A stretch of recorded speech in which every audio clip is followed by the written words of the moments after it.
Ja, wir leben in ganz verrückten Zeiten. Den Spruch höre ich immer öfters von Unternehmerinnen und Unternehmern, aber auch in der Forschung. Ja, das bedeutet, wir müssen uns verändern, wir müssen Organisationen verändern. Es gibt viele Treiber, die Veränderung fordern, und das fand ich zum Anlass, mal eine Expertin einzuladen, die sich eigentlich den ganzen Tag mit dem Thema Change und Transformation beschäftigt. Und mit ihr mal darüber zu sprechen, ist denn tatsächlich so, dass wir heute über mehr darüber sprechen und es noch notwendiger ist als vielleicht vor 10 Jahren und vielleicht auch notwendig wird, damit wir erfolgreich in den nächsten 10 Jahren gehen. Und da freue ich mich, dass ich heute eine Expertin dabei habe, die Judith Tuschek von unserem Fraunhofer IM. Herzlich willkommen, Judith. Hi, danke schön. Hi. Ja, schön, dass wir heute mal die Gelegenheit haben, über das Thema Change und Transformation. Ist ja im Tech Talk nicht das offensichtlichste Thema ganz oft, aber du bist ja eine absolute Expertin im Themengebiet. Wie kommt man eigentlich dazu, dass man sich so intensiv mit dem Thema Change und Transformation beschäftigt? Tatsächlich habe ich beruflich immer wieder mit Change-Themen zu tun gehabt. Ich war mehrere Jahre bei einem Automobilzulieferer tätig und da haben wir ganz viel Veränderungsprojekte gemacht. Und mich hat tatsächlich sehr bewegt, warum bei den besten Methoden, Tools, Prozessen es trotzdem immer wieder Widerstände gab und Leute nicht mitgemacht haben. Und das hat mich dazu motiviert, eigentlich mich mehr damit zu befassen, wie funktioniert denn Change überhaupt? Wie fangen wir an, Verhaltensweisen, Arbeitsweisen zu verändern? Und was braucht es dafür? Und dann habe ich mich da reingegraben quasi und beschäftige mich tagtäglich damit. Ja, und deswegen sind wir auch froh, dass wir dich bei uns am Institut haben, weil wir sind ja schon ein Institut voll von Technologen und Technologinnen. Und wir merken dann aber auch immer wieder, auch ich selber natürlich, dass es tatsächlich dann am Change oder an der Transformation der Organisation oder des Individuums dann manchmal, ich will nicht sagen scheitert, das wäre falsch, aber dass man die mitnehmen muss und dass sich was verändern muss. Und darüber, glaube ich, müssen wir gleich etwas intensiver sprechen. Aber vielleicht zum Einstieg: Ist es tatsächlich so, dass wir heute mehr über die Themen sprechen? Also gibt es noch viel mehr, ich sage jetzt mal, Veränderungstreiber, als es vielleicht früher gab? Es kommt einem so vor.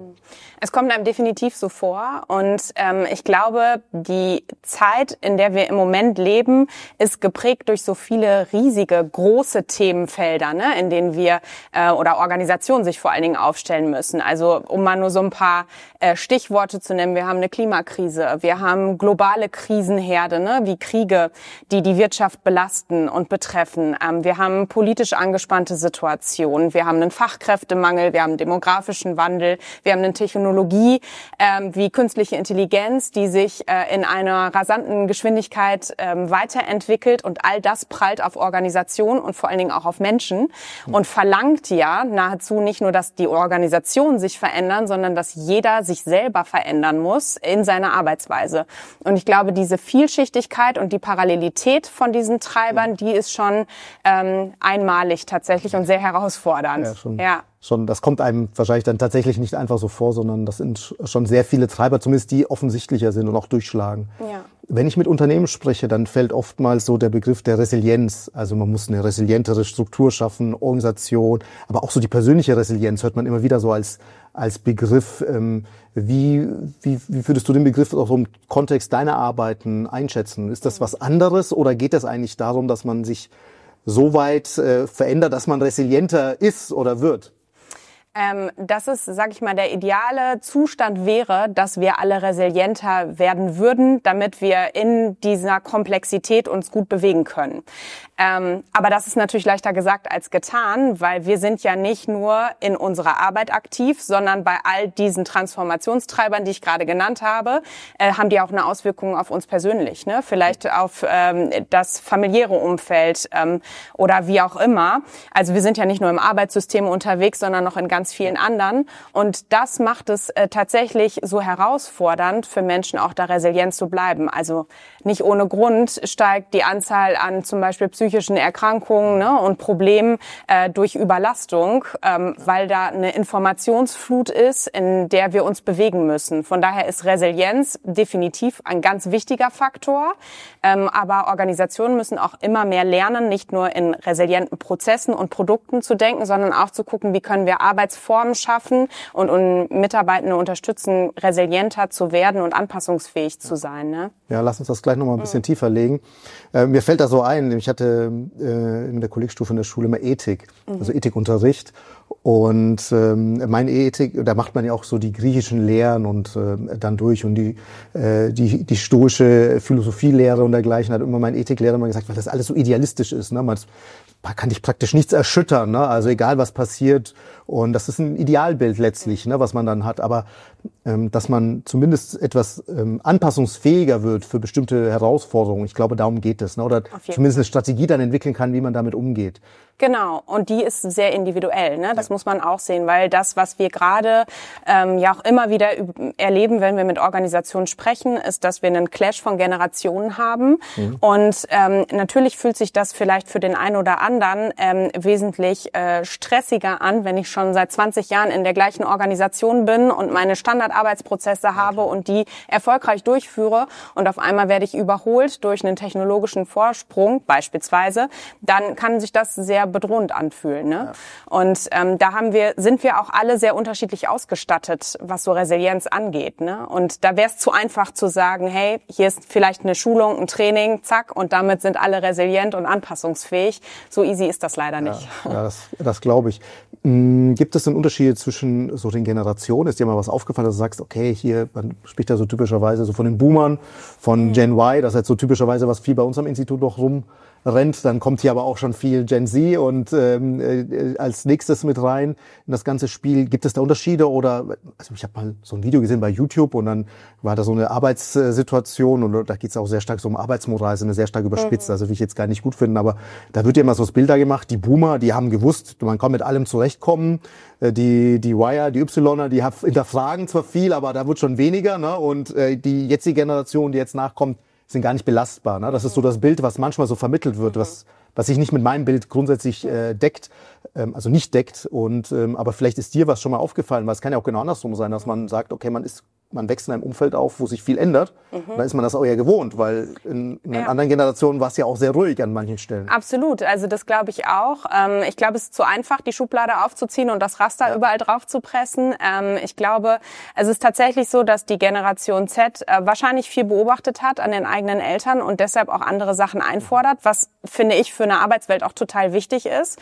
Aber das clasht eben gerade auf diesen hohen Transformationsbedarf, auch auf eine Globalisierung, wo wir merken, die anderen Länder ziehen richtig nach. Das heißt auch Deutschland als Standort und so die Ureigenschaften zum Beispiel des deutschen Engineerings, die sind jetzt gar nicht mehr nur hier, sondern die schaffen Menschen in anderen Ländern überraschenderweise natürlich auch, ja, und stellen sich diesen Herausforderungen. Von daher erlebe ich da ehrlicherweise auch immer wieder in den Workshops mit Organisationen, dass egal mit welcher Generation ich spreche, da eine sehr hohes Bewusstsein für die Veränderung ist, aber sehr unterschiedliche Strategien damit umzugehen. Ja. Und ich glaube, da ist es für uns immer eine wichtige Aufgabe, genau das zu moderieren, ne, und da auch die Generationen zusammenzubringen und zu vermitteln. Das ist, glaube ich, das, wo alle von lernen können, alle Generationen auch voneinander lernen können. Und das ist eine ganz wichtige Aufgabe auch im Change Management, ne, diesen Dialog zu führen. Ja, absolut. Und du sprichst das ja an, also es tut sich was außerhalb von Deutschland, gerade so im Engineering-Umfeld. Die ganze Menge spricht ja mittlerweile so vom China Speed, den man erreichen möchte. Also hat schon das Gefühl, dass wir hier nicht immer die schnellsten, agilsten und damit praktisch auch, was den Change angeht, vielleicht etwas zu resistent sind. Was jetzt gar nicht immer eine schlechte Eigenschaft ist, weil man muss auch nicht jeden Trend mitmachen. Was sind so typisch so die 2, 3 Punkte, mit denen Unternehmen vielleicht auch auf dich zukommen und sagen, da brauchen wir eine Unterstützung, weil ist ja auch eine Frage, ob man jemand Externes dazu überhaupt braucht. Ja, auf jeden Fall. Also es ist tatsächlich häufig das Thema erstmal Aktivierung. Wie kriegen wir eine Bereitschaft dazu hin, dass Menschen ihre Arbeitsweise verändern wollen? Das ist ganz häufig ein Thema. Und dann ist es tatsächlich Widerstand, weil auch das ist ganz klar, das kennen wir auch alle selber. Wenn ich in einem gewohnten Umfeld auf einmal mich verändern muss, vielleicht neue Software nutzen muss oder meine Arbeitsweise komplett umkrempeln muss, dann ist das richtig anstrengend. Und das in Zeiten, in denen so viel Druck auf dem Kessel ist, ja, also das heißt, wo sowieso so eine angespannte Situation ist. In Ostwestfalen müssen wir uns ja nur mal die Zeitungen aufschlagen und sehen, wie viele Stellen auch abgebaut werden. Also all das trifft jetzt auf die einzelnen Mitarbeiter. Und da kann ich aus einer Change-Perspektive ganz gut nachvollziehen, dass der ein oder andere echt überfordert gefordert ist. Weil wenn ich vielleicht Angst habe, dann habe ich gar nicht die Offenheit, parallel mich auf neue Dinge, neue Technologien einzulassen. Ne? Also Angst ist immer, natürlich kann ein Verstärker sein, aber im besten Fall ist es nicht der richtige, denn das erzeugt keine Motivation, keine intrinsische Motivation, sich zu verändern. Und das ist wirklich häufig das Thema, wie schaffen wir das, Leute zu aktivieren und Widerstände aufzulösen. Das sind so die Klassiker, sage ich mal, im Change Management. Von meinem Erfahrungsschatz ist ja so, die Leute, die auf sich auf den Change einlassen und sagen, okay, wir müssen was verändern, wir stehen unter Druck und es gibt Dinge, ich kann ja auch gleich mal ein Beispiel nennen aus meinem Umfeld mal, was ich erlebt habe hier. Das waren eigentlich immer dann am Ende des Tages Gewinner aus dieser Situation. Also mir fällt gar kein Beispiel ein, ich versuche das jetzt die ganze Zeit schon durchzurattern. Gibt es irgendwas, wo ich gesagt habe, da hat jemand sich auf den Change wirklich eingelassen, da mitgemacht und stand am Ende des Tages schlechter da? Es ist eher andersrum der Fall. Die Leute haben nicht mitgemacht. Und das Beispiel, was ich mal sagen kann, war ein Mitarbeiter hier von einer großen Firma aus Paderborn.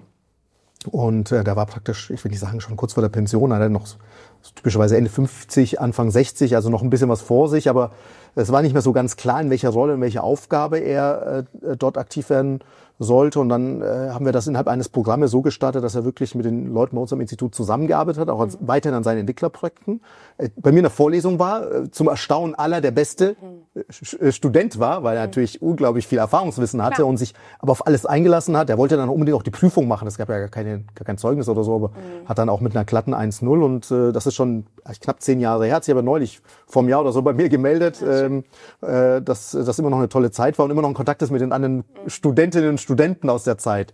Also ganz, ganz spannend, wo ich dann sage, jawohl, also wenn man sich darauf einlässt, dann kann man dann nochmal richtig, Power gewinnen, ne, und sich auf sowas auch einlassen. Auf jeden Fall, zu 100%. Und wenn es auf einer persönlichen Ebene ist, ich glaube, dafür sind Veränderungsprozesse immer gut, um sich selbst zu hinterfragen, zu reflektieren. Und Organisationen können sowas eben entsprechend durch ein gutes Change Management moderieren und unterstützen. Ne? Ja. Und auch gucken, also ganz häufig entstehen Widerstände dadurch, dass Leute die Sorge haben, nicht gesehen zu werden oder nicht wertgeschätzt zu werden. Das eigene Wissen, vielleicht die Erfahrung aus den 20 Jahren, die ich schon da bin, nicht wertgeschätzt wird. Und das ist ja ein sehr urmenschliches Bedürfnis. Ne? Und da Formate zu schaffen, dass genau dieses Wissen genutzt werden kann für Neues und gleichzeitig nicht schlecht geredet wird. Also nicht, Cut, wir machen es jetzt ganz anders und das, was ihr vorher gemacht habt, war schlecht, sondern wir gucken, wo sind die Potenziale, wie können wir das mitnehmen und nach vorne hin ausrichten und die Zukunft zusammengestalten. Das ist dann quasi der richtige Weg. Ja. Und da geht es ganz viel um Kommunikation tatsächlich. Und das kann man über Change Management immer super einflechten, da Formate zu gestalten. Ne? Ja. Ja. Was sind so die, würdest du mal sagen, jetzt gehen wir mal so ein bisschen auf die Organisation, weil ich glaube, das ist ja das Spannende. Also ich will das gar nicht so problematisieren, dass die einzelnen Leute keinen Bock haben. Das ist, glaube ich, an vielen Stellen gar nicht so, sondern oftmals scheitert es, wenn der Change scheitert, innerhalb auch einer Organisation oder Transformation, weil man einfach nicht den richtigen Rahmen gebaut hat. Ne? Und was sind so für dich so wichtige Elemente und vielleicht auch so die wichtigen Kniffe um einen vernünftigen Rahmen, egal ob das jetzt Change in der Produktion, im Engineering, in welchen Bereichen auch immer, weil die Grundmethodik ist ja sehr ähnlich. Auf jeden Fall.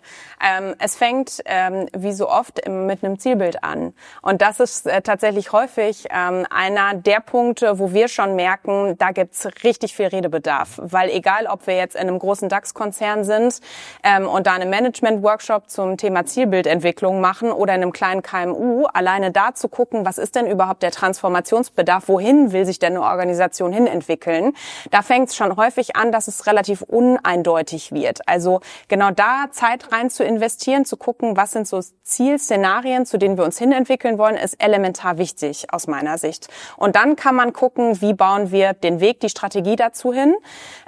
Und da ist es aus meiner Sicht tatsächlich ein riesiger Erfolgsfaktor, wenn man frühzeitig die Organisation einbindet. Und damit meine ich nicht, eine High-Shiny-Marketing-Kampagne aufzubauen, die kann es auch geben, sondern eher zu gucken, wie kann ich partizipative Möglichkeiten bieten, also immer wieder Formate schaffen, wo Leute ihre Anliegen, ihr Wissen, ihre Kreativität zur Verfügung stellen und gemeinsam auch an diesen Zielbildern zum Beispiel mitwirken.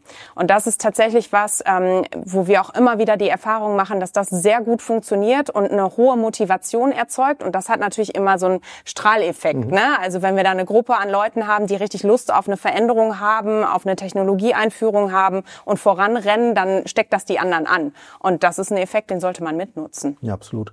Lass uns mal ein bisschen konkreter werden an einem Beispiel. Du bist ja auch unterwegs bei dem Thema so Einführung von KI. Jetzt nicht als die KI-Expertin im eigentlichen Sinne, sondern wirklich diesen Change zu begleiten. Ja. Also was das eigentlich dann bedeutet, was ich jetzt wirklich aus eigener Erfahrung sagen kann, der mehr technologisch an die Sache rangeht, dass das tatsächlich gerade so mit das größte Problem ist, ne? Ja.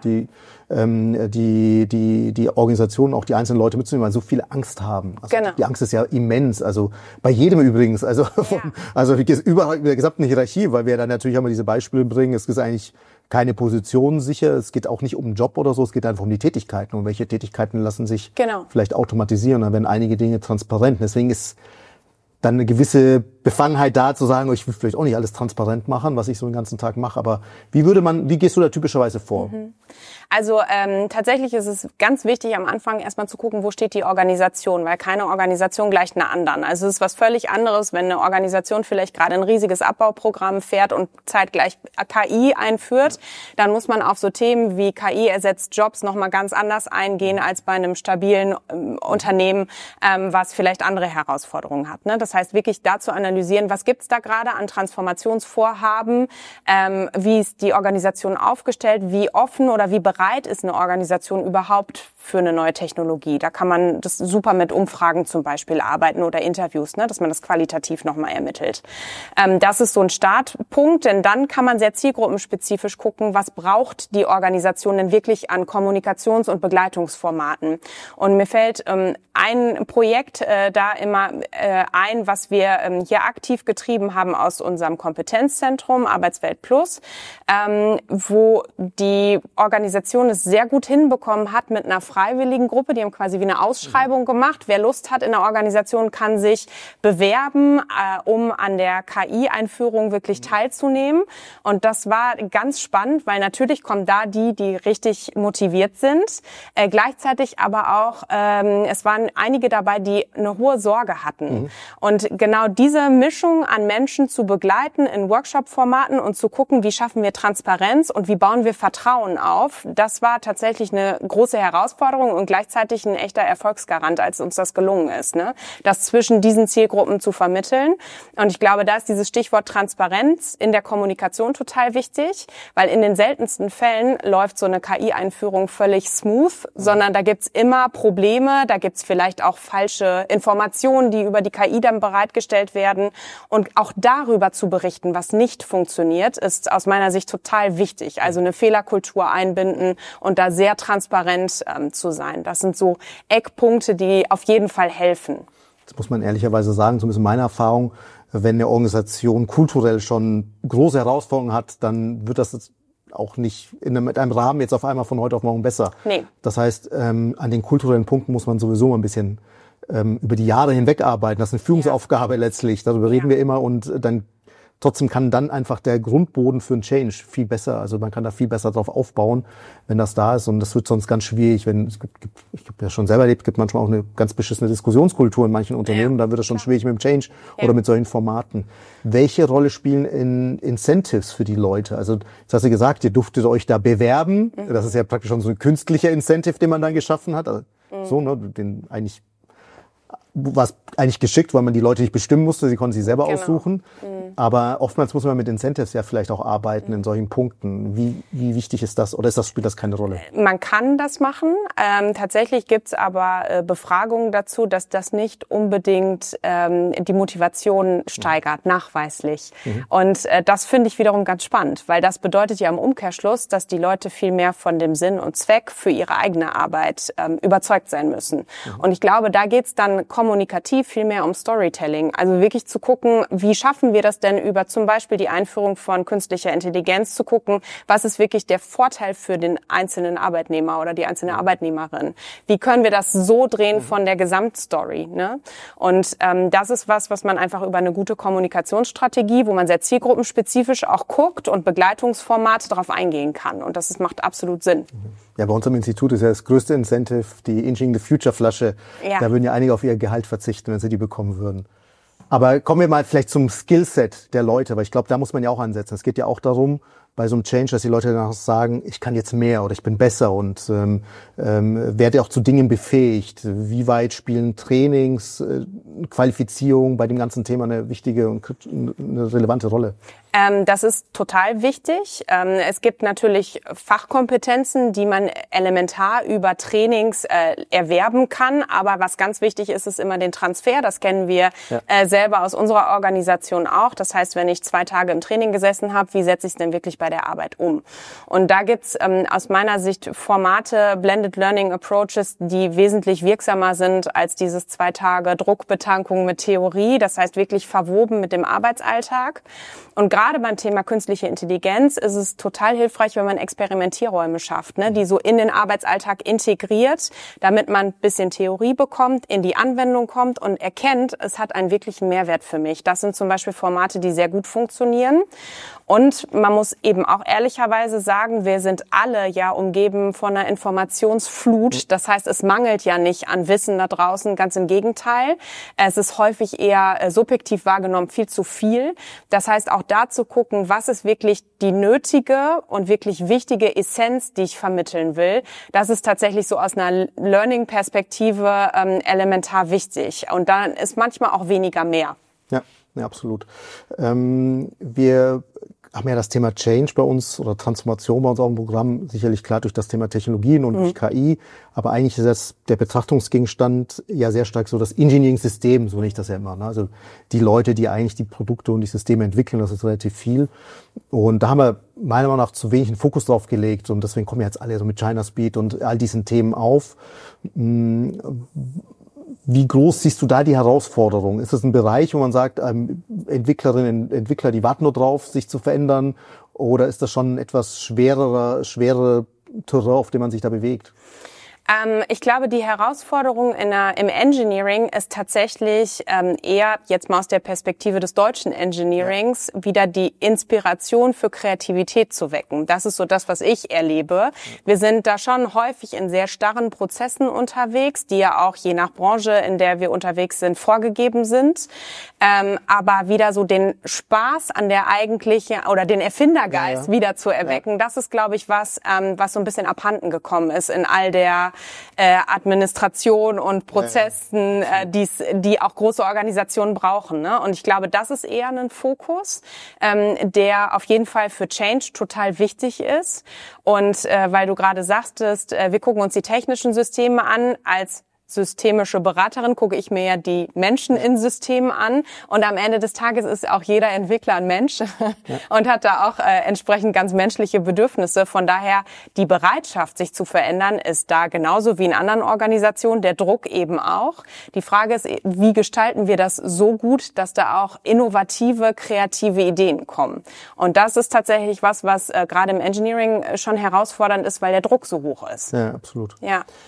Jetzt hast du unglaublich viel Expertise und auch in den verschiedenen Bereichen. Was ist so der einfachste Weg, mit dir, sag ich mal, ein Projekt oder eine Aufgabe gemeinsam zu starten? Also wie würdest du typischerweise vorgehen, damit vielleicht die Leute so wissen, was würde mich erwarten, wenn die Judith kommt? Stellt die alles auf den Kopf oder wie gehst du dabei, sag ich mal, so vor? Also klar kann ich alles auf den Kopf stellen. Ich würde aber, wie gesagt, immer erstmal gucken, was ist das für eine Organisation, mit der ich da spreche, in was für einer Situation befindet die sich gerade. Ist es stabil oder ist es eher sehr disruptiv? Wie ist die Mitarbeiterschaft so aufgestellt? Wie ist die Kultur aufgestellt? Also da muss man sich schon erstmal ein Bild über den Status quo machen.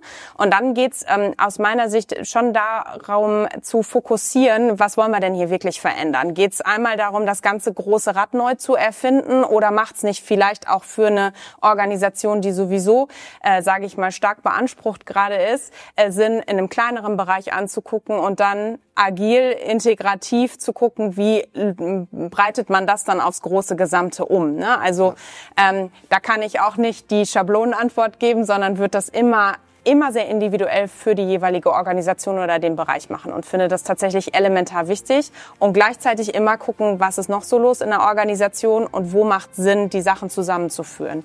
Weil wir brauchen für Veränderungsbereitschaft ist die allerwichtigste Grundlage tatsächlich Vertrauen, also dass Mitarbeitende Vertrauen haben in eine Geschäftsführung, in ein Management oder in diejenigen, die diese Veränderung ansteuern. Und das geht nur durch Transparenz und die brauche ich natürlich dann auch, wenn ich von extern da drauf gucke. Ja, absolut. Ja, vielleicht zum Abschluss ein paar mutmachende Worte bei dieser dynamischen Zeit, in der wir uns gerade befinden. Schaffen wir den Change in Deutschland? Ich sage auf jeden Fall, weil da liegt doch eine Riesenchance drin. Also A ist das für mich eine riesige Motivation für jeden selbst, zu gucken, was kann ich denn eigentlich tun, um mich mit zum Beispiel Zukunftstechnologien schon mal auseinanderzusetzen. Und da draußen gibt es jede Menge Möglichkeiten, sich zu informieren. Manchmal ist es anstrengend, zu finden, was ist das Richtige. Aber ich glaube, das tut jedem ganz gut, mal selber zu reflektieren. Wo kann ich zum Beispiel künstliche Intelligenz für mich nutzen, mich weiterentwickeln? Und gleichzeitig ist der Erfindergeist ja da. Ich glaube, der schlummert an vielen Stellen und es ist eher unser Job, den wieder aufzuwecken. Und ich habe da große Lust drauf. Und wir erleben ja jeden Tag hier, dass es super viele Organisationen gibt, denen es genauso geht. Von daher gerne zusammen wecken. Super. Vielen Dank, Judith, für das Gespräch. Und ich hoffe, ihr hattet Spaß und die Einblicke zu bekommen in das Thema Change und Transformation.